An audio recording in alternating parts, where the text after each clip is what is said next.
시청자 여러분 안녕하십니까? 우리 나의 삶, 나의 시. 오늘은 우리의 젊은 선생님입니다. 시인 김병호 선생님을 모시고 그 세 번째 프로그램을 시작하도록 하겠습니다. 우선 김병호 선생님의 양력은 우리 프로에서 또 소개가 되겠지만 우선 먼저 말씀을 좀 드리고 시작을 하도록 하겠습니다. 김병호 시인은 광주 출신이십니다. 중앙대학교 문해창작학과 및 동대학원 졸업하셨고 2003년 문화일보 신춘문예로 당선하셨습니다. 등용문으로서 더없이 화려한 누구나가 다 신춘문예에 대한 열병을 앓고 있죠. 시인들은 문화일보 신춘문예로 당선을 하셨습니다. 시집으로는 달 안을 걷다, 밤새 이상을 읽다, 백핸드 발리 등이 있고요. 한국시인협회 젊은 시인상, 윤동주 문학대상, 젊은 작가상 등을 수상하셨습니다. 현재는 협성대학교 문해창작학과 교수로 계시고 개간 시인수첩 주관으로 계시기도 합니다. 안녕하세요. 예, 안녕하십니까. 아마 이제 아까 우리가 프로 시작하기 전에 말씀을 좀 들었는데 수원에서 여기까지 오신다고 고생하셨습니다. 불러주셔서 영광이네요. 예. 아마 이제 오늘 이 얘기가 선생님의 시 전반에 대한 전체적인 어떤 얘기는 다 이렇게 다 담아낼 수 없을 것 같습니다. 그래서 우리가 받아들인 시가 이제 징금돌이 별자리처럼 빛날 때, 그 다음에 암호의 잠깐, 또 하나가 이제 오후 수업, 요 위주로 해서 선생님의 시적 세계에 대해서 한번 얘기를 해볼까 하고요. 그거 이전에 이제 우리 늘 이 프로에 와서 그런 얘기를 참 자주 하는데 고향 얘기를 좀 한번 해볼까요? 고향 얘기. 각 고향이 가지고 있는 특색이 왜 고향 얘기를 이렇게 하려고 하냐면 고향이라는 것은 그게 일종의 한 인간의 정서적 모태라고 우리가 얘기를 할 수 있죠. 그래서 제가 자꾸 이제 고향 얘기를 물어보는 이유도 거기 있고요. 그 다음에 어떤 친구들은 서울이 고향인데 고향 얘기를 어떻게 하나요? 이런 쪽으로 얘기를 하던데 또 서울은 서울대로의 어떤 정서를 또 내재하고 있으니까 그래서 제가 자꾸 여쭤봅니다. 고향 광주는 우리 선생님한테 어떠셨나요? 사실은 이제 시를 가지고 말씀을 나눴으면 하는 부분인데요. 그래서 제가 이제 제가 등단했던 작품이 징검돌이 별자리처럼 빛날 때라는 이 작품인데, 그러니까 저는 고향이라는 게 외갓집이 생각이 납니다. 제가 어려서 자랐던 그런 것보다는 방학 어렸을 때 이제 명절 때뿐만이 아니라 방학 때도 가서 지냈던 외갓집.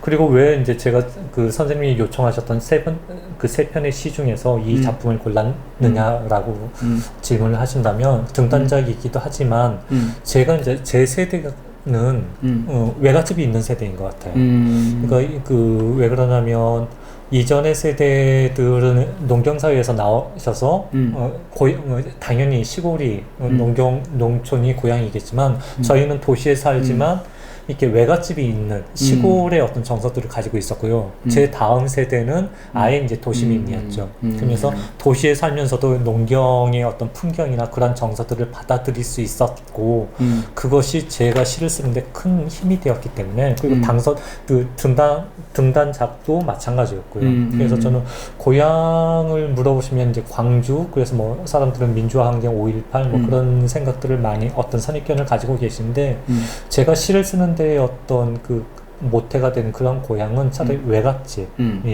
그런 느낌, 그런 부분이 큽니다.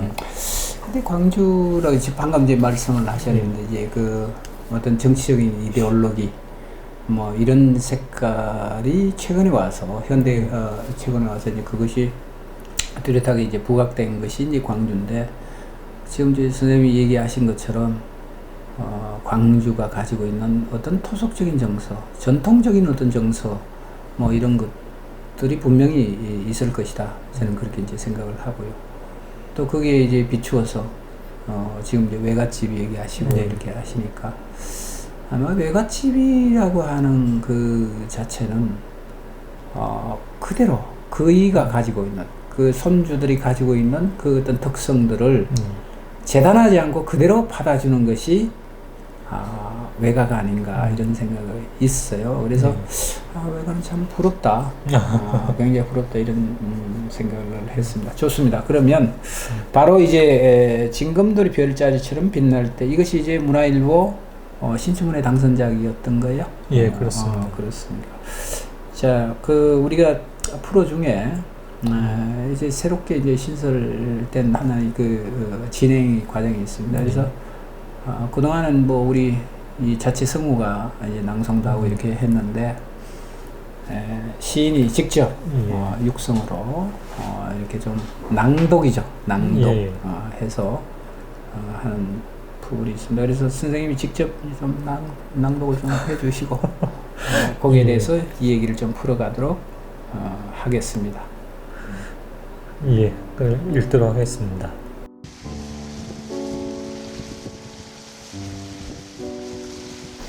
진검돌이 별자리처럼 빛날 때 김병호.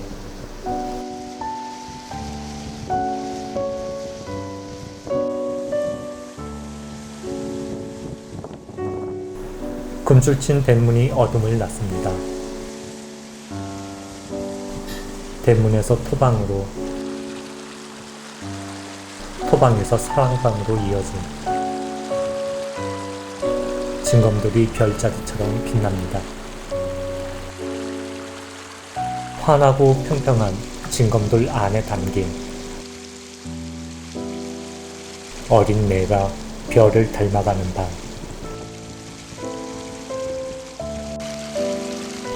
할아버지는 저녁보다 먼 길을 나섭니다. 눈 깊어 황소 같던 할아버지. 할머니를 맞던 해 봄날. 강가에 둥글고 고운 돌만 골라 새색시 작은 걸음에도 마치 맞게 자리에 앉혔다는 진검돌.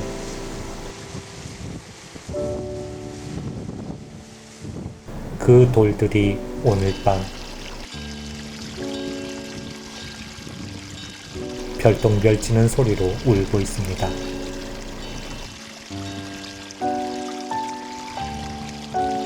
별똥별 하나 하늘을 가르자 어미소의 울음소리가 금줄을 흔듭니다. 미처 눈 못 뜨는 송아지가 뒤척이자 어린 소가 송아지를 핥아줍니다. 내 볼이 덩달아 따뜻해집니다. 하늘은 오래된 청동 거울처럼 깊습니다. 바람은 저녁을 다듬어 찻별 뜨는 곳으로 기울고 내가 앉은 진검돌들이 지워진 별자리를 찾아 오릅니다. 3-7일도 안 된 송아지의 수월한 잠을 이제 할아버지가 대신 주무십니다.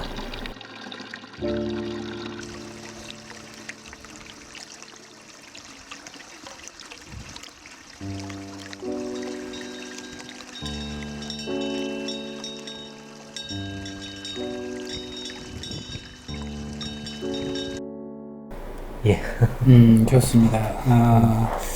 자, 요즘 세대에서는 우리 금줄이라든가 이런 그 의휘, 그 다음에 이런 이미지들은 굉장히 낯설고 아이들이 이해를 못하고 하지 않을까 이런 생각을 합니다. 그래서 전 참 깜짝 놀랐습니다. 이 시를 이렇게 보면서.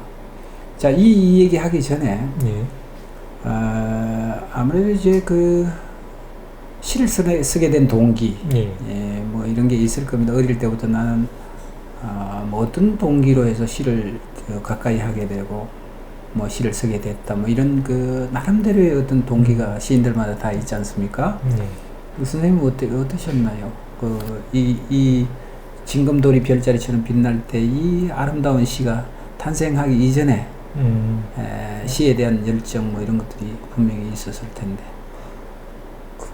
이제 뭐 초등학교, 중학교, 고등학교를 다니면서 남들보다 이제 스스로가 발견한 조금 우월한 능력이 글쓰기였고요. 그다음에 이제 대학 입시 이제 학력고사 세대인데 대학을 이제 처음에 봤던 대학을 떨어지고 재수를 하게 되었는데 그때는 이제 어디를 갈까 망설이다가 문해창작학과를 진학을 하게 됐습니다.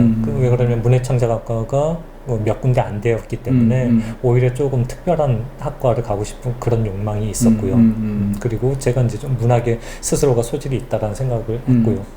그래서 이제 문창과에 가서 공부를 하는데 시밖에 쓸 수가 없더라고요. 그러니까 다른 소설을 쓰거나 희곡을 쓰나 하는 그런 친구들의 능력이 워낙 뛰어나서 저는 그나마 오래전부터 해왔던 시가 경쟁력이 있다고 생각이 되었고 시를 쓰는 게 가장 마음이 편했고요.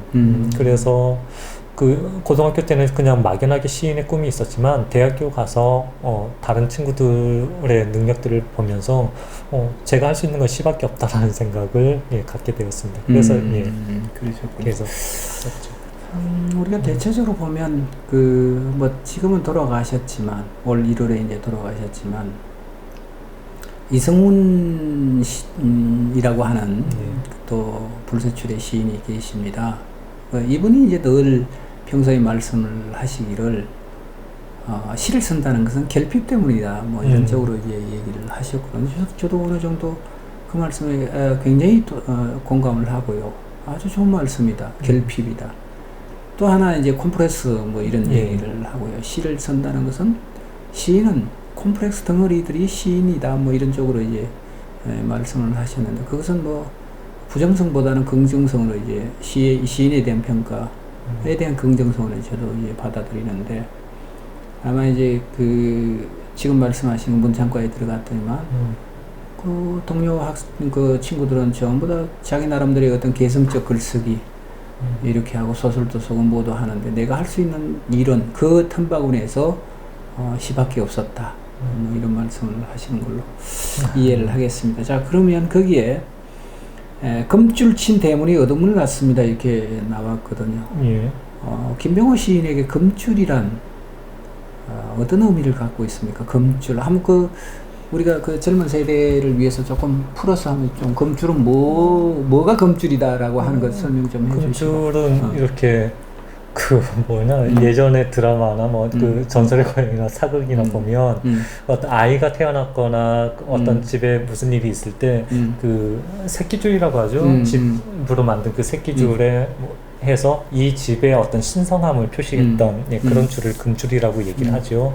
그다음에 집이 지푸라기 집색이 집이 황금색이어서 그래서 금줄이라고 얘기를 했던 걸로 알고 있는데 그래서 그러한 어떤 신성함, 여기에서는 지금 이제 어떤 시골에서는 사람이 아이가 태어났을 때뿐만이 아니라 이렇게 송아지가 태어났을 때도 그러니까 소가 집 안에 농경사회에서 엄청난 재산이고 어떤 숭고한 가치를 가지고 있었기 때문에 사람과 똑같이 금줄을 타서 그러니까 이방인이 함부로 집에 들어오지 못하게 신성함을 이렇게 침입하지 못하는 표식으로 해놨던 거 아닙니까? 그래서 여기에서는 이제 이 작품 안에서는 송아지가 태어난 집, 그리고 37일도 안 됐지만 이제 할아버지가 또 이제 거기에서 이제 돌아가시는 그런 상황이죠.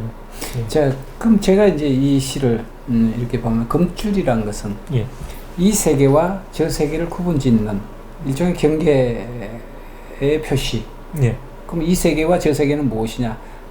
그럼 이 세계는 지금도 이제 선생님께서 말씀하신 것처럼 새 생명이 도래한 신성한 장소고 가장 순수한 이 장소에 대한 저 세상은 저 세계죠. 예. 저 세계는 상대적으로 보면 뭐 혼탁하다든가 뭐 오염이 됐다든가 이런 세계일 겁니다. 아마 그 세계로부터 지켜내야 되는 어떤 것이죠.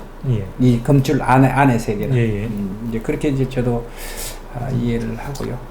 자, 검줄친 대문이 어둠을 낳습니다. 어둠을 낳는다. 저는 이게 참 특이하다라고 생각을 했습니다. 검줄친 대문이 어둠을 낳는다. 보통 보면 지금 제가 말씀드린 것처럼 검줄을 치고 이 세계는 신성한 세계고 아주 깨끗한 세계고 생명이 발호하는 세계고 이런 세계에 대해서는 긍정성으로 우리가 좀 받아들여야 되는데 어둠을 낳는다 이렇게 이제 얘기를 하셨으니까 이거는 시인은 어떤 의미에서 이렇게 어둠을 낳는다고 얘기를 하셨을까 궁금했어요. 제가. 그렇습니까? 네. 저는 여기에서의 어둠 역시 어떤 신성함의 상징이라고 생각이 됩니다. 어둠이라고 해서 그것이 어떤 훼손되고 부정적인 것들이 아니라 아주 시커먼 그 저녁의 밤하늘 칠흑 같은 어둠이라고 하죠. 그 어둠에서 보는 거는 어떤 훼손이나 오염이 아니고 오히려 더 순수함에 가까운 게 아닌가.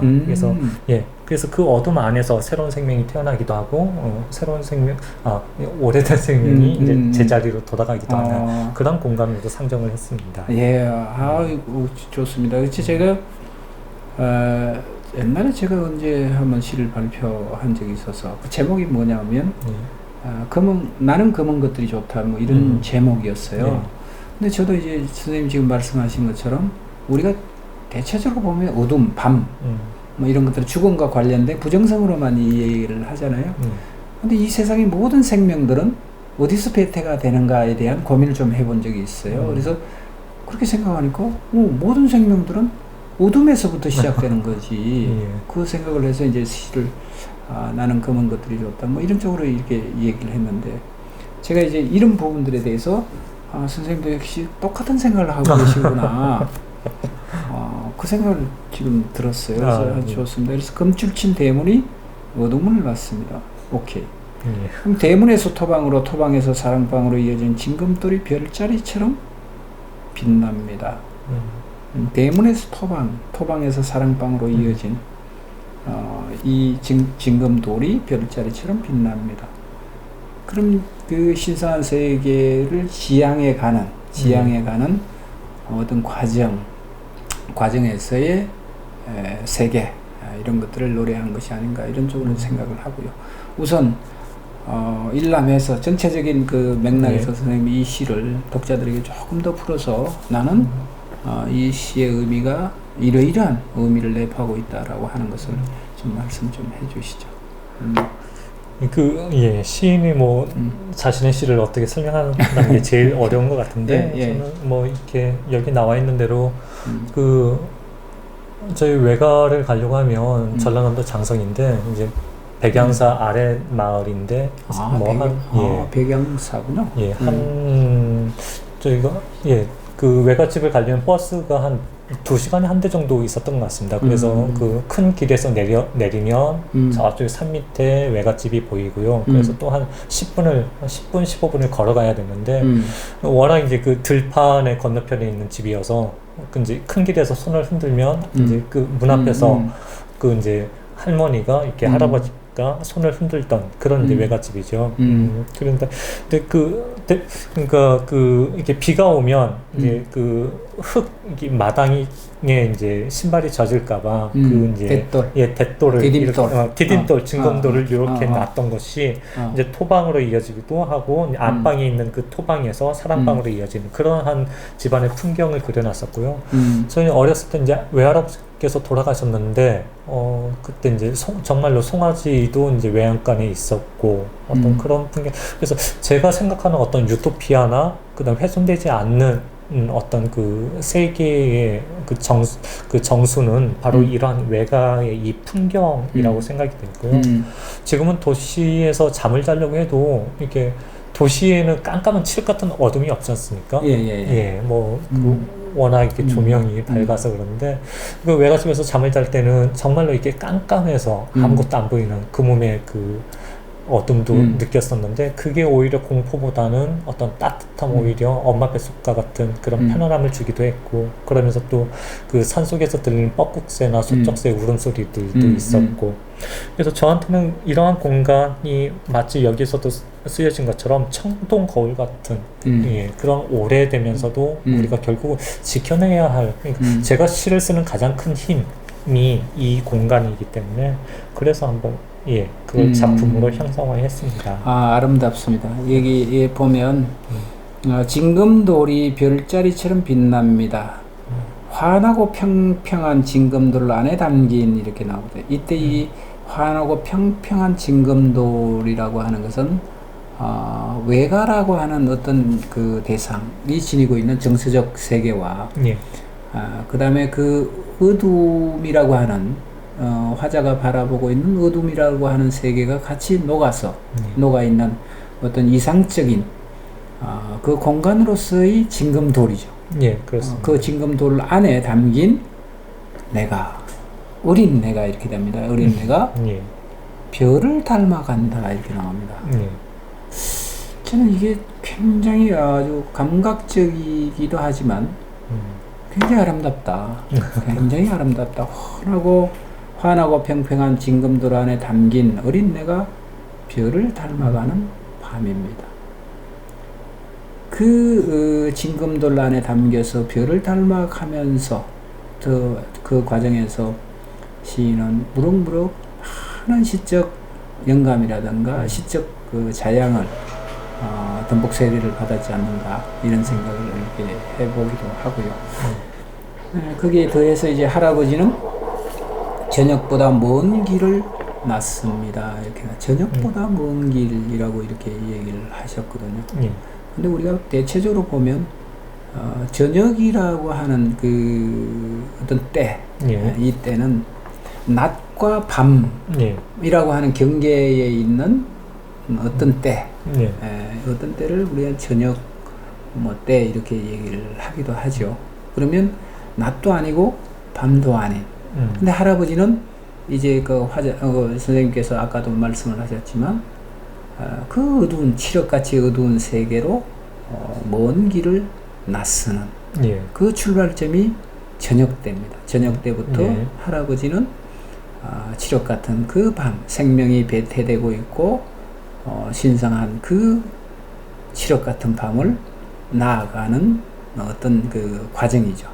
그 과정을 그래서 저는 그 위에 조금 더 올라가서 다시 한 번 더 우리 환기를 하면 환하고 평평한 징검돌 안에 담겨서 그 광경을 들여다봅니다. 화자는 할아버지가 그 생명의 세계로 나아가는 어떤 공간적 개념, 때, 시간 뭐 이런 것들을 통해서 오늘 김병호라고 하는 아주 훌륭한 시인이 여기서 자라나지 않을까 이런 생각을 좀 해봅니다. 그 다음에 좀, 더 내려가서 눈 깊고 황소 같던 할아버지. 그럼 이게 이제 할아버지의 어떤 세계성, 가치관, 이런 것들이 여기 다 나온 것 같은데, 화자에게 선생님한테 할아버지, 외할머니도 참 굉장히 인자하시고 좋은 분이셨겠지만, 할아버지는 어떠셨나요? 저희 어머니가 구남매십니다. 아, 그러세요? 구남매. 그러니까 저 외삼촌이 3분이 계시고요. 이모가 5분이 계시죠. 그래서 할아버지도 되게 그 약주를 좀 드시면 무서운데 평상시에는 되게 인자하시고 그랬다. 그래서 이제 그 방학 때나 가끔 가면 모내기 때라도 가면 이렇게 어디에서 깊숙이 숨겨놨던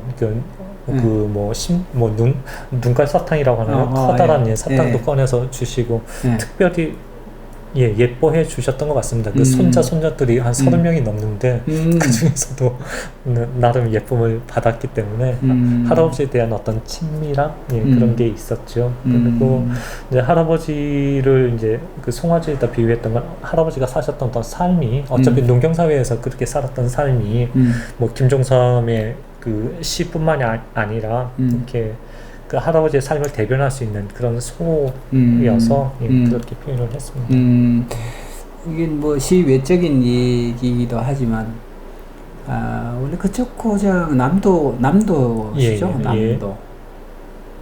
이게 정서적으로 아주 그 시인보다도 훨씬 더 예술가들 본격적인 예술을 하는 사람들보다도 훨씬 더 풍부한 정서적 어떤 세계를 갖고 계신 분들이 그쪽 분이시더라고요. 보니까. 그렇습니다. 근데 누구나가 다 그쪽 분들은 육자배기 한 자락씩은 다 하실 줄 알아요. 예. 그래서 우리는 이제 제가 이제 어릴 때는 제 고향 경주니까 경주는 뭐 그 육자배기 뭐 이런 게 없어요. 그래서 이제 나이를 들고 이제 철이 들어서 이제 그쪽으로 이렇게 여행을 하거나 뭐 친구를 찾아서 이렇게 가면 그 친구조차도 따로 무슨 뭐 수학을 뭐 그 전수를 받거나 이렇게 소리를 배운 건 아닌데 술 한 잔 먹고 이렇게 흥이 돋으면 육자배기 한 자라고 이렇게 하더라고요. 근데 어릴 때 그 할아버지를 통해서 그런 걸 혹시 접해 보신 적이 있으신가요? 할아버지가 약주 한 잔 잡수고 이렇게 근황하게 예, 권하게 노래 부르신 거 들어봤죠. 예. 혹시 그 기억나는 뭐 육자배기라도 혹시 있으신가요? 없습니다. 제가 흉내낼 수 있는 부분은 없습니다. 그렇습니까? 예. 죄송합니다. 그래서 그 육자배기는 물론 토속적인 어떤 그 지역적인 어떤 그 정서도 포함되어 있지만 우리 민족의 정서들이 아주 그 애잔하게 그 다음에 깔려 있고 그 다음에 그 우리가 뭐 정치 이데올로기적인 그 발언이긴 하지만 민중들의 삶의 애환 이런 것들이 가장 심층적으로 깔려 있는 노래가 바로 그 육자배기가 아닌가. 고되고 고단하고 그 다음에 그 서름받고 이런 어떤 정서들이 어디서 하소연도 못하고 약주 한 잔 잡수고 흥얼흥얼 뭐 그게 어떤 격이 있어서 그런 것이 아니라 너도 하고 나도 하고 이런 것들이 이제 구전되어 오다가 고착화된 게 이제 그 육자배기 이런 노래인 것 같아서 듣는 제가 굉장히 그 가슴이 먹먹하고 찡했던 그런 기억이 있습니다. 그 다음에 이제 할머니를 맞던 해 봄날 강가에 둥글고 고운 돌만 골라 새색시 작은 걸음에도 마치맞게 이렇게 됩니다. 예. 마치맞게 이게 이제 그 지방 방언인가요? 예, 지방 사투리라고 생각이 되는데요. 예. 딱 맞게. 거기에 뭐 알맞게. 예, 알맞게. 더 없이 뭐 다른 것과 비교할 수 없이 거기에 맞춤으로 뭐 이런 의미겠죠. 그럼에도 마치맞게 자리 앉혔다는 징검돌입니다. 이제 위에도 우리가 평평한 징검돌이 나오고요. 또한 할아버지가 할머니를 맞이하면서 또 깔아주었던 그 세계가 징검돌이라고 하는 세계입니다. 그럼 할아버지가 지니고 있는 여기 농기포 황소 같은 할아버지의 그 세계관 또는 가치관 또 저녁 때 출발해서 더 먼 깊은 어둠으로 가셨던 그 생명에 대한 그 뭐라 그럴까요 존중 이런 것들이 깔려 있는 세계가 바로 할아버지가 깔아주셨던 징검돌이 아닌가 이런 생각이 듭니다. 그 돌들이 오늘 밤 별똥별 지는 소리로 울고 있습니다. 이렇게 나오는데 오늘 밤 별똥별 지는 소리로 울고 있다. 이건 어떤 의미인가요, 선생님께는? 그냥 그 징검돌을 놓았던 그 할아버지 임종에 대해서 이런 징검돌도 그것을 슬퍼하는 할아버지의 죽음을 슬퍼하고 있다. 그 정도입니다. 그 돌들이 오늘 밤 별똥별 지는 소리로 울고 있습니다. 별똥별 하나 하늘을 가르자 음이소위 울음소리가 금줄을 흔듭니다. 별똥별 하나 하늘을 가르자 음이소위 울음소리가 금줄을 흔든다. 할아버지에 대한 기억인가요? 할아버지의 세계성에 대한 기억. 그렇죠. 이제 어떤 임종을 맞이하는 순간에 대한 그런 순간이고요. 미처 눈 못 뜬 송아지가 뒤척이자 어미소가 송아지를 핥아줍니다. 참 아름답습니다. 이게 뭐 이제 동화적 상상력이라고도 하는데 그냥 저는 이렇게 어떤 그 생명이 그 자신의 또 다른 생명을 이렇게 보살피는 그런 아름다운 풍경 그런 것들을 얘기하고 싶었고요. 그래서 여기서 그려지는 할아버지의 죽음이 아까 잠깐 말씀드렸던 것처럼 어떤 공포나 그런 것이 아니라 순하게 받아들이는 우리가 받아들여야 할 뭐 순한 운명 그런 거라고 생각이 들어서 그렇습니다. 그렇습니다. 미처 눈 못 뜬 송아지가 뒤척이자 너미소가 송아지를 핥아줍니다. 이 속에는 모든 이 세상에 우리가 분분하게 얘기하고 있는 어떤 자비 또는 사랑, 그게 더해서 모성, 생명성 뭐 이런 것들이 전부 다 여기는 포함되지 않는가 이런 생각이 들고요. 덩달아서 이제 내가 따뜻해집니다. 그 광경을 보면서 내가 따뜻해지는. 자, 여기서 이제 저는 그런 생각을 합니다. 김병호 시인의 시가 어떻게 보면 굉장히 뭐라 그럴까요? 아름답다라고 해야 되나요? 서정적으로 굉장히 우리들에게 깊이 각인이 돼서 아름다운 하나의 그 결로서의 노래. 이 노래의 바탕이 바로 이런 세계성들의 영향 영향 그렇지 않을까. 저는 제 나름대로 그렇게 생각을 해봅니다. 나중에 이제 또 감사합니다. 제가 질문을 이렇게 드리겠지만, 내 볼이 덩달아 따뜻해진다고 하는 것은 눈 못 뜬 송아지를 어미소가 핥아주는 그 행위를 통해서 나의 전 정서와 가치관 이런 것들이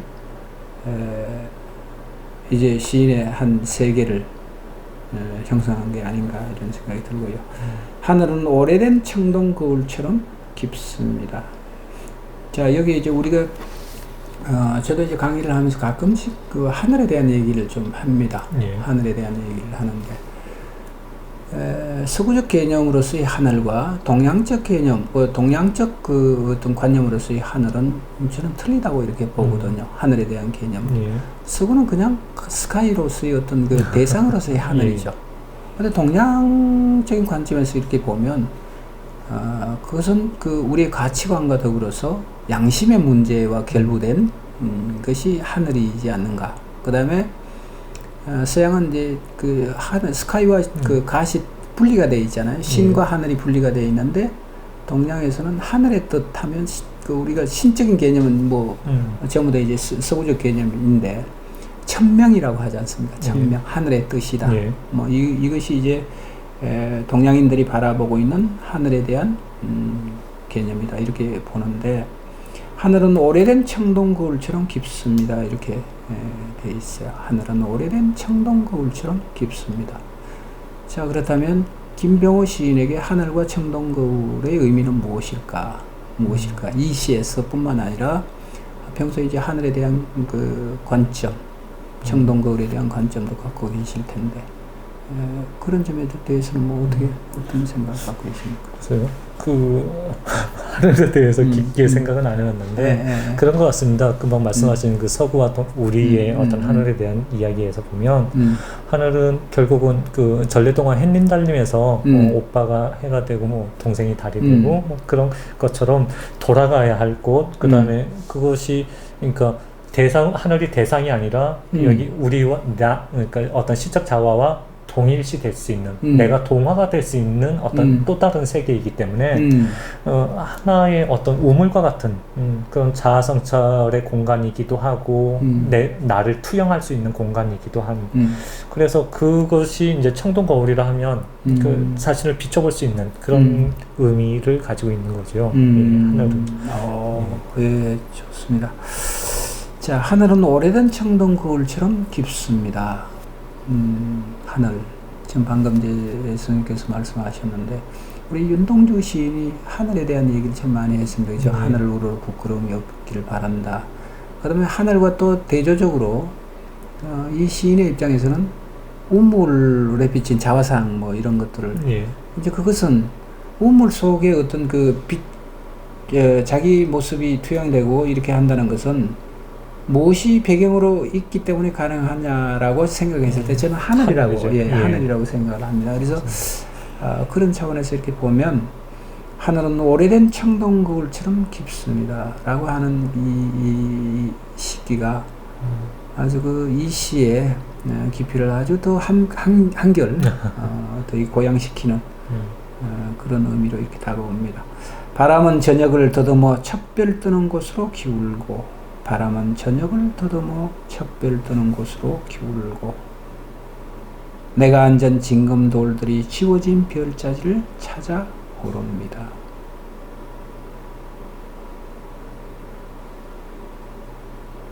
어떻습니까? 여기는 바람은 저녁을 더듬어 척별 뜨는 곳으로 기울고, 내가 앉은 징검돌들이 지워진 별자리를 찾아오랍니다. 참 저는 물론 이제 말씀을 해주시겠지만 김병호 시인이라고 하는 한 시인의 노래를 하고 있는 그 결은 굉장히 섬세하고 부드럽구나.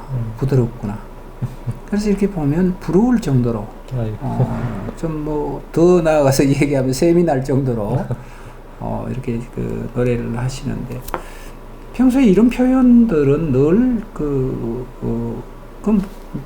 급작스럽게 나오나요? 아니면 어떤 단상이 하나가 떠오르면 그것을 메모했다가 다시 다듬고 또 다듬어서 이렇게 내놓는 그런 이미지인가요?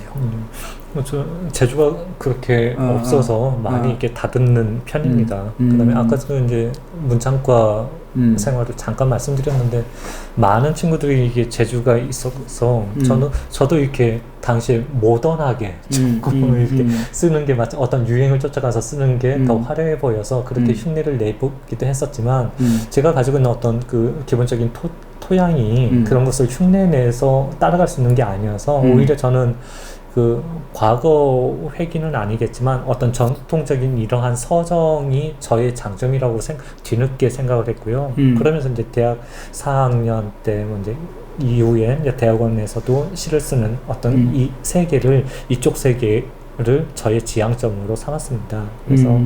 그래서 이렇게 좀 어찌 보면 나이에 비해서 조금 노련하거나 노숙해 보일 수도 있는 세계고, 지금 생각하면 오히려 낯선 세계일 것 같기도 한데, 저는 이 세계가 저의 세계라고 생각을 했어요. 이 세계를 썼고, 여기 나와 있는 것처럼 바람은 저녁을 다듬어 첫 별 뜨는 곳으로 기울고, 내가 앉은 징검돌들이 지워진 별자리를 찾아오릅니다. 결국은 있어야 할 자리, 처음에 시작된 자리로 돌아간다라는 그런 의미로 형상화한 부분입니다. 좋습니다.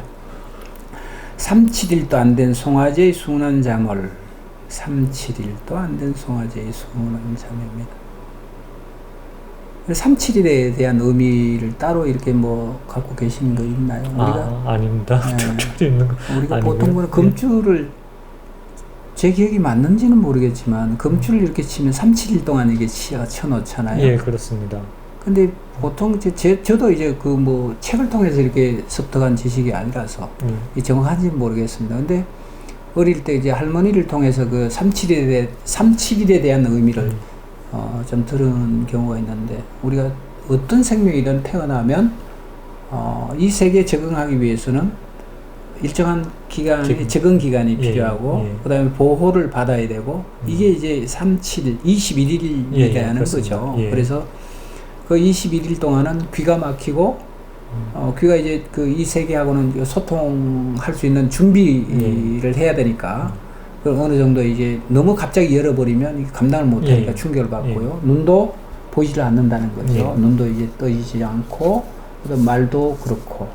이 3-7일 동안의 그 생명은 우리가 알고 있는, 이제 우리 할머니 뭡니까, 학교 공부를 제대로 하거나 이런 분이 아닌데도 불구하고 그렇게 말씀하셨던 것 같아요. 이 세상의 모든 말들이라든가 소리들은 그 순수한 아이에게는 감당하지 못하는 어떤 요소들이 있어서, 삼신 할머니가 그 아이를 보호하기 위해서 3-7일 동안 차단해주고 있다라고 하는 얘기를 하셨거든요.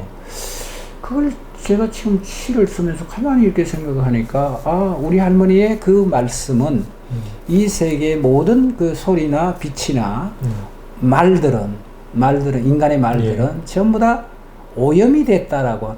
어떤 부분에 대한 오염인가? 욕망에 대한 오염이고 그 다음에 인식론적인 욕망, 그 오염이고 이런 것들이 있어서 그 순수한 나에게는 감당할 수 없는 어떤 것이 아닌가. 그래서 3-7일 동안 금주를 치고 지켜줘야 된다. 이런 의미로 말씀하신 게 아닌가. 이런 생각이 들었습니다. 그래서 여기도 마찬가지로 3-7일 안 된 송아지의 순한 잠을 이제 할아버지가 대신 주무십니다. 이렇게 하고 있어요. 그러면 이 시의 화자가 지향해 가야 되는 어떤 세계, 그 세계는 바로 3-7일도 안 된 순한 송아지의 잠처럼 순수하고 깨끗한 그 세계가 아닐까 이런 생각이 듭니다. 자, 다시 이제 좀 돌아가서 자, 이런 것들을 바탕으로 해서 한번 그 점검을 한번 해보자고요. 이제 첫 시집이 달 안을 걷다, 밤새 이상을 읽다, 그 다음 백핸드 발리 이렇게 해서 이제 세 권의 시집이 상제가 됐는데, 이런 어떤 그 시적 세계를 가장 지금 우리 그 징검도리 별자리처럼 빛날 때와 같은 이런 시적 세계를 가장 그 잘 드러낸 시집이 어떤 시집인가요, 선생님께서? 글쎄, 시집이요? 글쎄요. 아무래도 그 제가 지향하는 그 시작점이 다단을 걷다 첫 시집이 그 좀 거칠긴 하지만 저의 시적 원형이 고스란히 담겨 있는 시집이 아닌가 싶고요. 그 다음에는 이제 일종의 변주죠. 변주 두 번째, 세 번째는 세 번째 시집은 제가 뭐 시집이 세 권밖에 없지만 작년에 냈던 백핸드 발리라는 시집은 가장 또 이렇게 조금 어떤 그 기본적인 정통의 서정을 가지고 있지만 이게 모던한 세련된 그런 변주가 가미된 시집이고요. 그래서 우리가 지금 그 아까 이제 그 선생님 말씀하시는 도중에 서정 얘기를 하셨거든요. 근데 우리가 전통적인 어떤 서정관을 이렇게 보면 그 대상에 대해서 어떤 내가 시인이 아름답다거나 아니면 그 대상에 대한 주관적인 어떤 정서를 이렇게 드러내는 쪽으로 이게 서정이 굉장히 많이 우리들에게 얘기가 됐습니다. 근데 징검도리 별자리처럼 빛날 때라고 하는 이 시뿐만 아니라 전체적으로 김병호라고 하는 한 시인이 그 바탕이 시적 바탕이 이제 서정성을 기본으로 하고 있는 시적 바탕인데 참 특이해요. 특이합니다. 그래서 우리가 대상에 대한 어떤 주관적인 생각, 아름다움 이런 것들을 노래하는 시인이 아니라 그 대상이 지니고 있는 원형적인 가치라고 할까요? 아니면 존재성이라고 할까요? 그런 것들에 대해서 굉장히 깊이 있게 이렇게 들여다보면서 노래를 하고 있구나라는 생각을 저는 했습니다. 그래서 제가 굉장히 아름답죠. 그래서 그 모든 시들은 관념적이질 않아요. 관념적이질 않습니다. 김병호 시인의 시가. 그래서 이렇게 시를 쓰게 된 일종의 뭐 원천이라고 그럴까요? 평소에 제가 느끼고 있는 이런 것들을, 이런 결을 김병호 시인은 알고 계셨습니까? 알고 그렇게 저의 결을 뭐 스스로가 알고 있다고 말씀드리기는 조금 어렵고요. 근데 다만 다른 방식으로 표현하고자 하는 욕망은 있었습니다. 이를테면 우리가 뭐 지금 서정 시인이라고 얘기를 하는 이들이 장성남 시인도 있고 문대준 시인도 있고 이병률 시인도 있고 이게 많은 사람들이 자신의 목소리로 이렇게 어떠한 그 잊혀져가는 세계를 지키고자 하는 그러한 서정시를 이렇게 쓰고 있는 이들인데 그런 선배들이기도 하고, 근데 저는 저의 목소리에 맞는 저의 방식의 시를 쓰고 싶어하는 욕망이 컸기 때문에 그래서 이제 말씀하신 부분들을 더 그런 부분들에 열심히 공부를 하고 노력을 하고 그게 뭐 공부나 노력만으로 되는 건 아니지라도 예, 그렇게 스스로 이렇게 계속 각인을 시키면서 쓰는 것 같습니다. 근데 이재훈 씨는 이제 그런 얘기를 했습니다. 뭐 나는 내 시적 세계가 이렇게 선택할 수밖에 없는 것이 이미 다른 시인들은 뭐 전부 다 내가 노래하려고 그러면 다 훌륭하게 다 노래했고 내가 노래할 수 있는 거는 요거밖에 없어서 이쪽으로 내가 시를 쓴다라고 얘기를 하시던데 아마 그 김병호 씨는 어땠나요? 그 수다히 많은 우리 서정 시인들이 계시잖아요. 한국에도. 근데 그분들의 그 시적 세계에 대한 일별도 이렇게 하셨을 텐데 나름대로 나는 이 서정 세계에서 내 세계는 어떤 차별화를 좀 가져야 되겠다 이런 생각을 하시면서 이렇게 시를 쓰셨잖아요. 예, 그렇습니다. 네. 그것이 무엇이냐는 거죠. 그것이.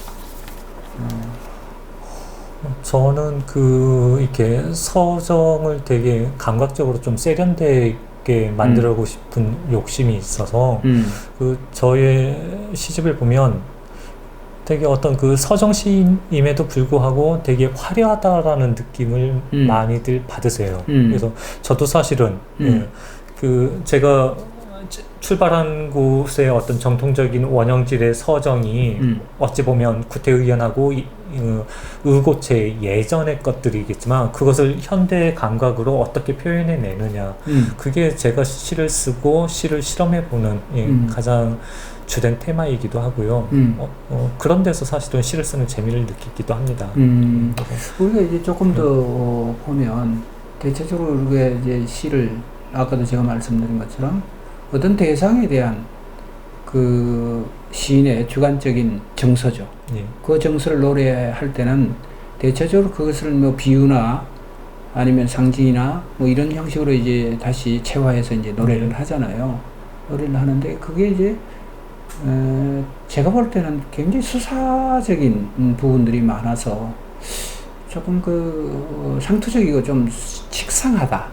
뭐 이런 느낌을 받았습니다. 근데 우리 김병호 시인이 지니고 있는 그 시적 세계의 깊이라는 것은 저는 달리 이렇게 봅니다. 왜냐하면 그 대상에 대한 그 부분을 끌어오지만 그 대상이 지니고 있는 그 외피적인 아니면 그 외형적인 형상적인 어떤 주관적인 생각이 아니라 그 대상이 지니고 있는 내면적인 또는 뭐 제가 최근에 이제 그 공부를 이렇게 하면서 하이데거를 참 좋아합니다. 하이데거를 좋아하고 하이데거가 얘기한 존재라고 하는 문제를 굉장히 좋아하고요. 그 다음에 그 존재라고 하는 것은 외형적인 면이 물론 거기에 우리들에게 비춰지지만 그 외형 안에 내포된 어떤 세계는 말로서 할 수 없는 어떤 그것을 지니고 있거든요.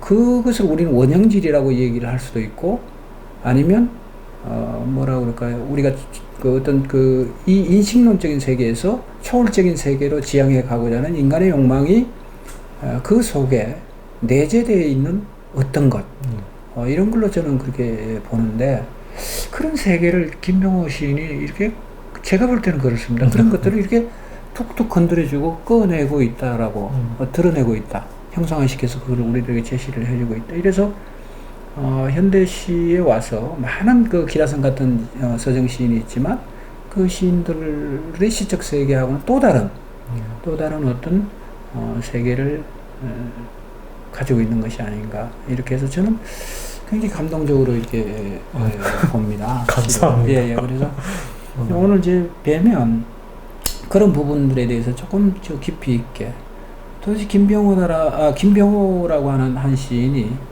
이 대상과의 어떤 조우 관계에서 무엇을 보고 무엇을 노래하고 있고 우리들에게 그것을 제시하고 싶은가 이런 것들에 대해서 집중적으로 좀 질문을 하고 싶었어요, 사실은.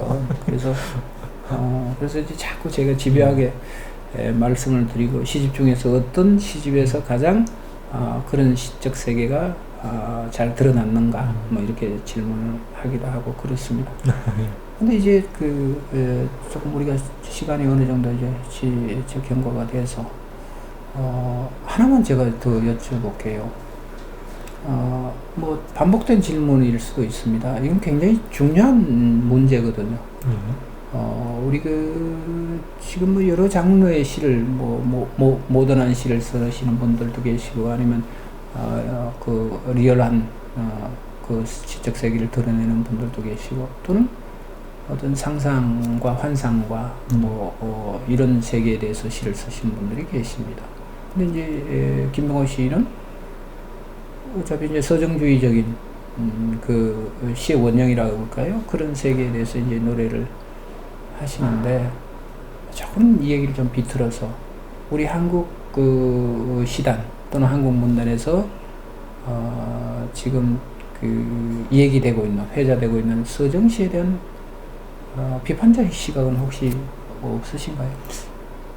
저는 이게 선생님이 하신 질문에 맞는 답변인지 모르겠는데 이렇게 시인들이 이렇게 특히 이제 서정 시인들이 너무 이렇게 조로라고 얘기를 할까요? 너무 이렇게 금방 이렇게 그 대가연한 그런 작품들이 최근에 많이 봤습니다. 누구라고 말씀을 못 드리겠지만 그래서 이렇게 그게 조금 안타깝기도 했고요. 좀 치열하게 자신이 견지해온 어떤 서정의 세계를 밀고 나가면 더 좋은 어떤 새로운 경지를 보여줄 수 있을 터인데 어느 지점에서 합의를 해버리거나 이렇게 포기를 하거나 합의를 하는 그런 세계를 마치 달리 자기 방식으로 이렇게 포장을 하는 것들이 그것들이 어떤 기존의 독자들에게 서정시라는 게 오히려 이렇게 고리타분한 그런 고인 세계라는 것을 보여주는 게 아닌가 하는 안타까움이 있기는 합니다. 그래서 우리가 이제 학교 다닐 때도 이제 그런 공부를 이렇게 하잖아요. 서정시의 원리는 세계의 자화하다 이런 쪽으로 이제 얘기를 하는데 그런 것들이 이제 어떻게 보면 시라는 장르가 주관성이니까요. 어차피 이제 주관성인데 그 주관성이라는 것을 너무나 이게 조금 왜곡을 하거나 변형을 시켜서 그것을 정당화하려고 하는 무리수를 요즘 이렇게 좀 봅니다. 제가 보고 이제 그런 반면에 이제 김병호라고 하는 한 시인의 시를 읽기 시작하면서 저 나름대로 굉장히 충격이라고 그럴까요? 과천이십니다. 참 제가 알지 못했던 제가 늘 동경하고 뭔가 이렇게 뭐라 그럴까요? 그 결핍 같은 거 시를 읽어내지만 왜 이런 시는 없을까? 또는 나도 시를 쓰지만 그것이 왜 형상화되지 않을까라고 하는 문제를 김병호 시인의 시를 통해서 보면서 제가 깜짝 놀랐습니다. 이렇게 섬세하고 그런 어떤 원형질적인 세계를 드러내고 있구나라고 하는 데 대해서 굉장히 저는 감동을 받았습니다. 감사합니다. 자, 오늘 이제 일부가 이제 시간이 이제 진행이 되는데 잠시 우리가 좀 쉬었다가 다시 2부에서 얘기를 좀 더 이어가도록 하고요. 아마 이제 선생님께서 3편의 시를 저희들한테 주셨어요. 그죠? 진검도올하고 그 다음에 암호의 잠깐하고 오후수업 이렇게 3편을 주셨는데 암호의 잠깐은 아마 우리 영상시인가요? 그 프로에서 제작을 한 것 같아서 아주 훌륭한 시지만 영상시에서 독자들이 다시 객관적으로 이제 또 감상을 하실 겁니다. 그래서 2부에서는 오후 수업이라고 하는 시를 중심으로 해서 얘기를 더 나눠보도록 하겠습니다. 알겠습니다. 고맙습니다. 예.